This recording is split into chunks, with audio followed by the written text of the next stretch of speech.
Olá pessoal, nessa aula nós vamos estudar um pouquinho aqui o comportamento dos gases ideais, dos gases perfeitos. Vamos acompanhar primeiramente aqui uma animação para discutir aqui algumas ideias iniciais antes de começar com a teoria. Aqui eu tenho um recipiente fechado, né? Eu vou injetar aqui algumas partículas, algumas bolinhas aqui, ó, que vão representar aqui as moléculas de um gás. Então repare que as moléculas de um gás são representadas por bolinhas e elas têm colisões perfeitamente elásticas que não perdem energia. E não interagem quimicamente também, você não vai ter reação química entre as moléculas de um gás ideal. Então, basicamente, são pequenas esferas que colidem entre elas e colidem também com as paredes do recipiente, né, que as contém. Então, note que essas bolinhas têm uma determinada velocidade. Se eu aquecer o recipiente aqui, ó, observe que a temperatura aqui está subindo. Ó. Então, conforme eu aqueço, a velocidade das moléculas aumenta bastante, né? E se eu resfriar, a temperatura aqui vai diminuindo, ó. E as moléculas vão se agitar cada vez menos, né? Então a temperatura aqui tem a ver com o nível de agitação dessas moléculas, né, do gás. E nós temos a pressão, o gás está exercendo sobre as paredes do recipiente, né? Essa pressão tem a ver com o número de colisões, o número de choques dessas moléculas com as paredes do recipiente. Então quanto maior o número de colisões, maior será a pressão exercida pelo gás, né? Então, por exemplo, se eu diminuir aqui o volume, ó, o número de colisões vai aumentar, e a pressão, consequentemente, aqui vai aumentar também, né? Mantendo a mesma temperatura aqui.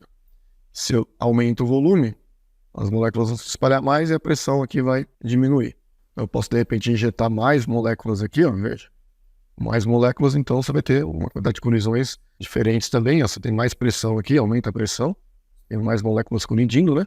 E basicamente o que a gente faz, o que a gente estuda nos gases ideais é isso. As relações existentes aí entre a pressão do gás, o volume e a temperatura que o gás se encontra, além, é claro, da quantidade de moléculas que tem presentes no recipiente. Então, vamos voltar aqui para outra tela para discutir um pouco mais teoricamente isso aqui. Então tá aqui a imagem aqui, vamos marcar aqui embaixo quais são essas variáveis que a gente estuda aqui, ó. As chamadas variáveis de estado termodinâmico, né? Quais são essas variáveis, né? A pressão exercida pelo gás, nós vamos indicar com a letra P, o volume ocupado pelo gás, nós vamos indicar com a letra V, e a temperatura em que o gás se encontra. Nós vamos indicar com a letra T maiúscula. Além, é claro, do número de mols, né? Nós vamos representar com a letra N. Portanto, essas aqui são as variáveis que nós monitoramos, nós estudamos aqui nos gases ideais. E como é que elas se relacionam, né? Qual é a relação matemática entre elas, né? Essa relação é conhecida como equação de estado termodinâmico, ou equação de Clapeyron.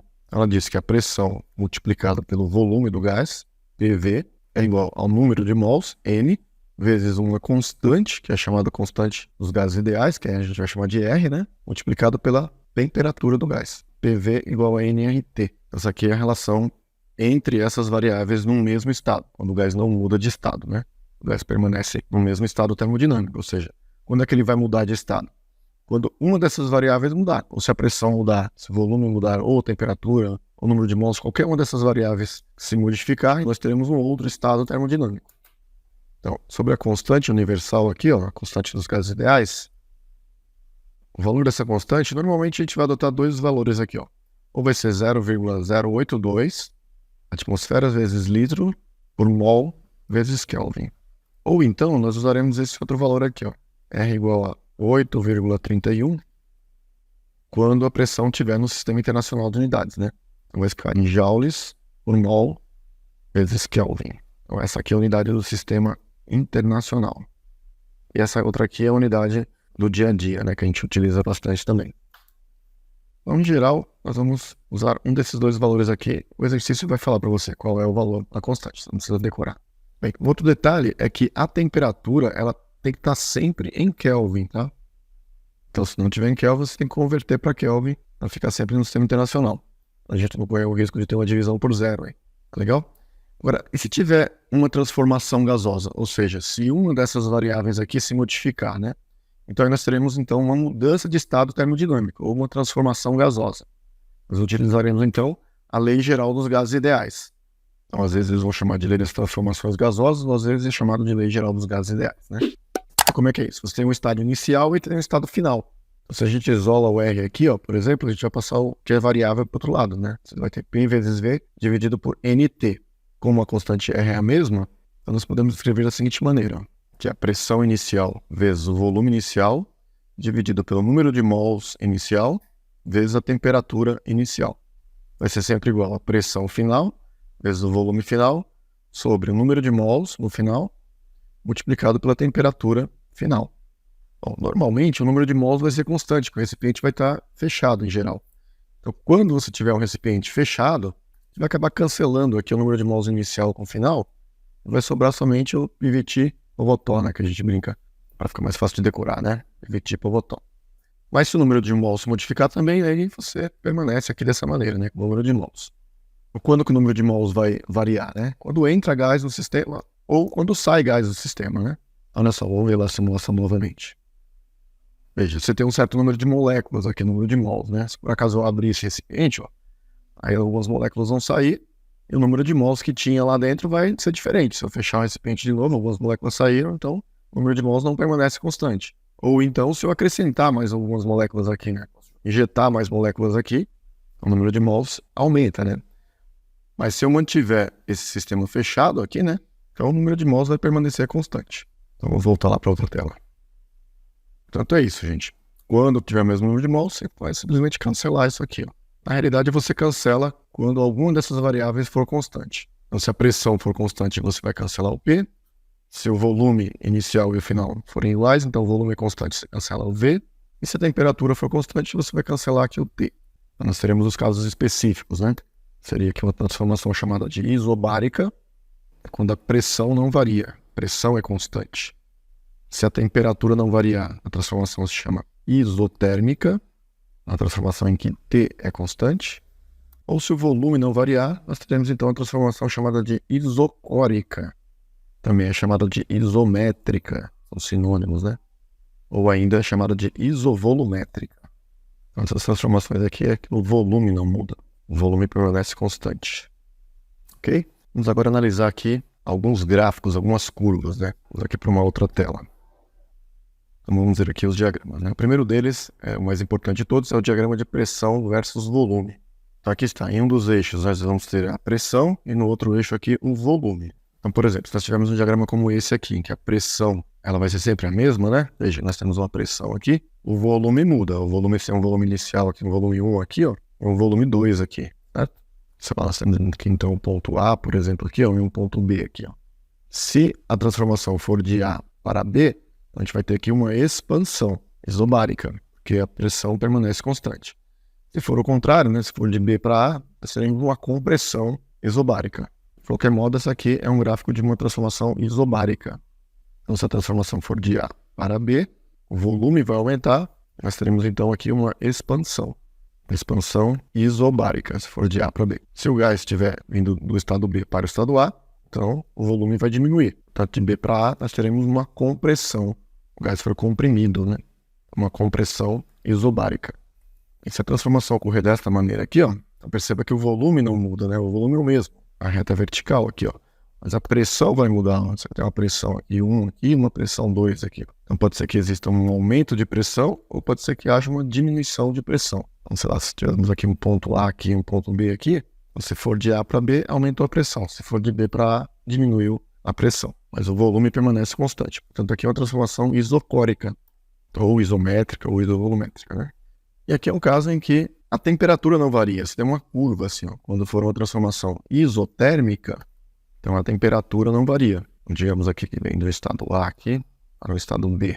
Como esses dois pontos pertencem à mesma curva, então a temperatura no estado A é a mesma temperatura no estado B. Mas é claro que o volume aqui vai variar, né? Tem um volume 1 aqui, ó, um volume no estado A, e um volume aqui no estado B, ó. Aqui você vai ter uma pressão no estado B, e aqui uma pressão no estado A. Então a pressão pode variar, o volume também, mas a temperatura não varia. Qualquer ponto que pertence a essa curva terá a mesma temperatura sempre. Todos os pontos que pertencem a essa curva. Se tivesse um outro ponto qualquer aqui, por exemplo, um ponto C aqui, a temperatura do ponto C seria a mesma do ponto A e do ponto B. Pertence à mesma curva. Porém, se eu tiver uma isoterma mais afastada da origem aqui, ó, veja, aqui uma outra isoterma, né? Mais afastada da origem, um ponto, por exemplo, aqui, um ponto D que esteja aqui, a temperatura do ponto D será maior do que do ponto C, do A e do B. Quanto mais afastada da origem, maior será a temperatura. As temperaturas aumentam aqui nesse sentido aqui, ó. Quanto mais afastada da origem tiver isoterma, maior a temperatura. Agora, numa mesma isoterma, a temperatura é a mesma. Por exemplo, se nós tivermos aqui um ponto E, ou um ponto F aqui, por exemplo, sobre essa outra isoterma, todos esses pontos têm a mesma temperatura e fazem parte da mesma isoterma. Já esses pontos aqui de baixo têm uma temperatura mais baixa, só que eles têm a mesma temperatura do A, do C e do B. Porém, serão mais baixas do que do E, do D e do F. Outra maneira de você perceber se a temperatura é maior ou menor, se você não tiver essas curvas, é você verificar o produto P vezes V, por exemplo. Digamos que esse valor de VA aqui seja igual a 2. Esse valor de VB seja igual a 6, por exemplo. Digamos que o PB aqui seja igual a 1 e o PA seja igual a 4, por exemplo. Então, note, se eu fizer aqui o produto P vezes V, pressão vezes volume, eu preciso fazer uma alteração aqui para bater certinho. Só para dar exato aqui, vou trocar esse valor de 4, eu vou colocar 3 aqui, mais coerente aqui, tá? Então veja só, vamos fazer o produto PA vezes o VA. O PA, a pressão em A é 3, o volume em A é 2. Então 3 vezes 2 dá 6. Se eu pegar no estado B, por exemplo, veja, a pressão em B é 1 e o volume em B é 6. Então aí eu concluo que as temperaturas são iguais, porque o produto deu igual. Mas, por exemplo, se eu pegar um outro ponto, digamos que eu peguei do ponto D aqui, ó. Então, vamos colocar um valor aproximado aqui. Vamos supor que aqui é 5. E aqui, um valor aproximado, digamos que aqui é 2, por exemplo, né? Então, se eu fizer agora o produto PD vezes VD, nós teremos 2 vezes 5, né? E 2 vezes 5 dá 10. Portanto, daqui nós concluímos o seguinte, ó. Comparando aqui esses produtos, nós podemos concluir aqui sobre as temperaturas, né? Temperatura no estado A, temperatura no estado B e a temperatura no ponto C ali, ó. Como A e B deu o mesmo valor do produto, então as temperaturas são iguais. Como o produto no estado D deu maior, então eu concluo que a temperatura em C é maior. Logo, a temperatura em B aqui é menor que em C. Então, eu posso ter uma relação aqui, mesmo sem enxergar, mesmo sem ter essas isotermas dadas, eu poderia fazer essa maneira para descobrir qual a temperatura é maior e qual é menor. Agora, se o gráfico não for nem uma reta paralela ao eixo do volume, nem uma reta vertical, nem uma reta horizontal, nem uma reta vertical e nem uma curva desse tipo, essa curva, na matemática a gente chama isso aqui de hipérbole, né? Essa curva aqui se chama hipérbole. E na física nós chamamos ela de isoterma. A curva é isoterma e a transformação é isotérmica, ok? Resumindo é isso. No diagrama PV, se for uma reta paralela a volumes, vai ter uma transformação isobárica. Uma reta vertical, nós teremos uma transformação isocórica ou isovolumétrica. Quando for um hipérbole, nós teremos uma transformação isotérmica. Bom, ainda é possível você ter os outros dois diagramas, né? Se os eixos não forem PV, mas, por exemplo, tiver um diagrama que tem volume em função da temperatura, então, normalmente você vai ter uma reta inclinada aqui, né? E a outra variável que não aparece, né? Que no caso é a pressão, é que vai ser constante. Então, esse é o tipo de transformação em que a pressão é constante. Logo, uma transformação isobárica. E para finalizar, nós também podemos ter um diagrama P versus T, né? Pressão versus temperatura. E aí a outra variável que não aparece aqui, né? É o volume. Portanto, essa é uma transformação em que o volume não muda. Uma transformação isovolumétrica ou isocórica. Ok? Então, essa aqui é uma transformação a pressão constante. Essa aqui é a transformação em que o volume é constante. Então é isso, gente.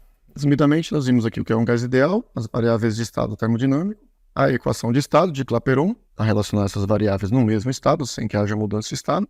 Se houver mudança de estado, nós usamos a lei geral dos gases ideais.